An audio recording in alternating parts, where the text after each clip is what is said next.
Let's tank Grand Magistrix Elisande in the nighthold on Mythic difficulty. Now, this fight is a 3-phase fight, and when you do phase 1, some of the abilities will get mimicked to phase 2, and then some abilities will then get mimicked to phase 3. So you'll be dealing with mechanics in phase 3 that actually happen in phase 1 and 2, and phase 1 mechanics in phase 2. So the main goal is to make certain DPS requirements, so you're only dealing with these mechanics for a short amount of time in the other phases, and then that makes it easier to deal with the new phase mechanics. So like on a heroic, we're going to be dealing with 2 adds, and each add needs to be interrupted. Now the first add, which I like to call the blue add, but it's actually known as the recursive add, does 3 important abilities, so it actually gets an extra ability on mythic difficulty. So the first ability, and it's quite an important ability to know how to handle it as a tank, is actually blast. And what this is going to do, it's going to inflict 1.5 million arcane damage to the target, and each successive blast then increases the damage of the rest by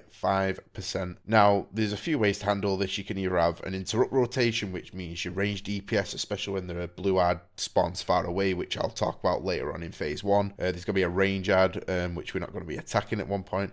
And what you can do is have an interrupt rotation on the blast ability and just stop it casting altogether. Or how we handled it is we would send a tank out there, and blast will affect the closest target to the ad. So you just want a tank taking him and interrupting it that way. And we found this worked out a lot better in our favour. Now there's parts in the fight where you can't actually do this, so you do want to throw an interrupt. Luckily, playing my prop paladin for this fight, I could just chuck a shield at it whenever this happened. The next ability is called recursion. Now for this, what it's going to do is the add will reset the duration of all enemy players' debuffs and resets the duration of Grand Magistrix Delphuric Beam ability, which happens in phase 2. Now it's extremely important that you have a set rotation of interrupts for this ability, and none are really getting off at all during the fight, as it can cause a lot of problems. So we just put 2 hunters on it, and we just left them with the job, and they just rotated between them who was interrupting it, and we just didn't let this ability get off at all, because it can cause a lot of problems, especially when the beams come out and you just get a load of beams, too much damage, and it'll just wipe you. So make sure for this ability you just got 2 competent players interrupting it. And the final thing that the ad will do is, like it does on normal and heroic, is when it dies, it's going to leave a blue bubble, and this will then put a debuff on you if you go into it, which will decrease everything by 30%. So your debuffs, your abilities, movement speed, stuff like that. And that's pretty much all for the blue ad for now. Now, the red ad, also known as the Expedite Elemental, also has 3 things you need to watch out for. So the first thing is exothermic release.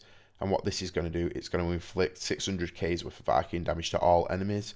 The caster then deals 10% more damage with this ability each time they use it. So for this, you can interrupt it. You don't really need to. It's not too much damage for certain points, but you just want to be aware if the raid's low, you might want to just put a few melee just to interrupt it. And the other ability is called Expedite, and the caster increases the time rate of all enemy player debuffs. Both the periodic rate and the duration affected auras will be faster. So this will affect like the tank debuff in phase 2, the conjunctions in phase 3. So it's very important that when this is going off, that it gets interrupted, just so that these players can actually handle the mechanics and not panic because the debuff's being like slashed in half. And finally, when this ad dies, it'll drop a pink bubble, which will increase everything by 30%. So your movement speed, cooldown recharge rate, and periodic tick rates. Okay, so now that we've looked at the ads in this fight, let's talk about the ads and the different phases and how we're going to handle each phase and the general strategy behind each phase. So in phase 1, we have 3 abilities we need to be watching out for, as well as the 2 ads. The first ability is the Arcanite Rings, which you should be used to from heroic and normal. Spanning Singularity, which is pools that drop under range players' feet. And finally, Ablation, which is a tank debuff that stacks and ticks every second for a set amount of damage. Now this tank debuff is really easy to handle, but there's a few little things you can do just to make other mechanics in the fight a little bit easier. So what you want to do is pretty much you want to be looking at taunt swapping around 2 to 3 stacks of this debuff, depending on when rings are spawning and the blue ad, if it's at range or not, and if you want to actually send a tank out there to soak the blast like I spoke about earlier. It's totally up to you guys how you handle it, but I highly recommend sending the tank out just to take the blast. It makes it a hell of a lot easier, the fight, and we learnt this very quickly to do this method. The other mechanic, Spine Singularity, all that's going to happen is at certain set times in the fight, use your DBM add-on or bigwigs or whatever you have, just check the timer. You can also get weak auras for this ability. And all that happens is range players will get big puddles under the feet, and then these puddles will also get mimicked into phase 2 and phase 3. So you don't want to be soaking these puddles, and instead you want to get, like, as I said, watch your timers. And when this ability is about to come, you want your range to book it out of the raid, go to the sides of the room and drop it there. If you're dropping puddles in the middle of the room, it's going to become a big clusterfuck in the later phases. A few other things to note about Spanning Singularity is that the boss will also cast this on the closest player to her at the beginning of each phase. So what you want to do is on the pull, everyone stacks against the wall. You can use a water gate to get to the center of the room if you want, or you can just move out of it. Now you want a hunter to shoot the boss, wait for the boss to spawn at the wall, and then move to the blue add position. And this will also help keep your room clean from these puddles on the ground. You also want to keep an eye on when the boss is getting to around 15% health and pull it to the edge of the room, getting ready for the phase transition. Now, the other ability in this phase is Arcanite Ring. Now, on Hurricane Normal, what will happen is the boss will teleport to a random section of the room, the rings will pull into her, and that'll pretty much be it.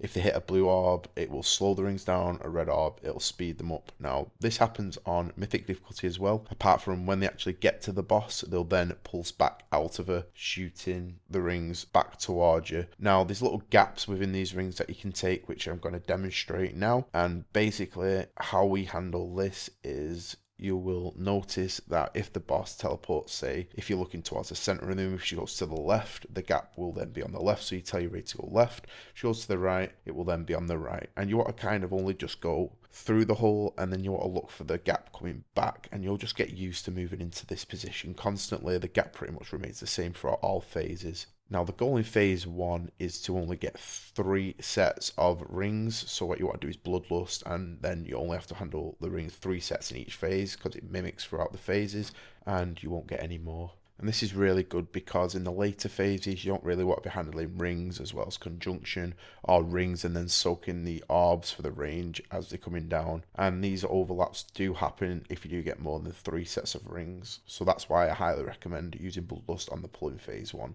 just to push this phase a little bit faster. Now, for the blue and pink ad in this phase, what you want to do is on the pull, you want to locate where the first blue ad is going to spawn. Head over to that ad, grip the pink ad on top of it, and cleave the blue ad and pink ad down. Now you want the blue ad to die within 3 seconds of the arcane rings coming out, and then the pink ad shortly after. If you do this correctly, this then allows us to stay behind this one blue orb for all 3 sets of rings if using the 3 ring strategy. And with the pink ad dying shortly after it, it means we can refresh the pink bubble before it goes away and get 2 full sets of the haste buff. Now, as I said, as the 3rd ring is going out, you're probably going to be at roughly between 15 to 20% boss health. Now, after this 3rd ring is out, just make sure you're pulling the boss to the edge of the room and getting ready for phase 2 to start. Now, when phase 2 starts, the first blood will respawn again, so whatever position the first blood was in, it'll then respawn. To help us find this, we had markers down and then just ran towards the marker where the first ad was. Now again, you want to be killing this first blue ad 3 seconds before the arcane rings are going to come out, and the pink ad shortly after. And basically, you're going to get the same rings you got in phase 1. So say on the phase 1 rings, you went left gap, right gap, left gap. Phase 2 will be left gap, right gap, left gap again. And it'll be the same in phase 3. So try to have someone just memorize it and then call out what's happening with the rings. Now the new abilities in phase 2 are you're going to have a Ablating Explosion, which basically puts a debuff on a tank. They have to run as far away as possible, then they'll blow up. The further they are away from players, the less damage they're going to do to the raid. The next one is orbs are going to spawn from the sky, and you just want 5 players to be soaking them. We also put 2 backup players for this ability just to help out, and the players just need to be aware of where the tank is, and if the tank is close to them, just to use a defensive cooldown. And the final ability is Delphuric Beams, which targets random players, and they're going to shoot beams at them. So what these players want to do is not stack on top of each other, have a mini spread so that players can stand in between the lines and not get hit. And then you want to be using raid cooldowns for every set of beams. Now just make sure that you're interrupting the ad during this, because you don't want to get multiple of any of these beams because they're a real pain in the ass. And this is pretty much what wipes us most of the time on kill attempts, especially in phase 3. Now, apart from that, there's not too much about phase 2. It's pretty much the same. Just keep an eye on the boss's health and take it to the wall again. After the 3 sets of rings have also gone out, you might want to consider sending one of your tanks out there just to soak the blasts, or you might even want to consider also killing a second blue ad if needed. So again, once you get to phase 3, the first blue ad's going to spawn, you want to kill it, a few seconds before the rings come out, do the rings all over again. But this time, you really want to put an emphasis on killing the blue ad and red ad fairly quickly so that players can get ready for Conflictive Burst. Now, this is pretty much the same as on Heroic, where 3 debuffs are going to go out, and you want to have one player get the fast one player get the slow debuff, and then one player jump between them and explode between when the other 2 pop off. Now, another thing about this debuff is these players also need to run out, because the closer they are to the raid, like the tank debuff, the more damage they're going to do, so they need to be made aware. So we just had a healer keep an eye out for this, tell the players to get whatever orb was needed, and then these players just get out the raid. The other 2 abilities in this phase are Primitive Torment, which marks several enemies with arcane energies that periodically inflict damage to the victim. Every time the debuff's applied to this player, it does more damage. Now, we didn't even really notice this ability too much. It's pretty much, once you handle Conflicted Birth correct, the boss is a kill. There's also a tank ability called Ablative Pulse, which inflicts 1.6 million arcane damage to the target. Each cast increases the damage of further ones by 10%. Now, this was very not noticeable. You're pretty much rotating your cooldowns at this point anyway, and you don't really need to worry about this too much. Just make sure you're handling your cooldowns effectively, and you should be okay. Now, apart from that, once you get Conflictive Burst down, and as soon as you get phase 3 with everyone alive, it's pretty much going to be a kill. The main problems with this fight are everyone learning the gaps for arcane rings, and then having raid cooldowns, and people not panicking when they get beams on them. Once you get these 2 mechanics down, and the orbs soaked correctly, you're going to have a kill. I hope this guide helped you. Please like, comment, and subscribe for more videos.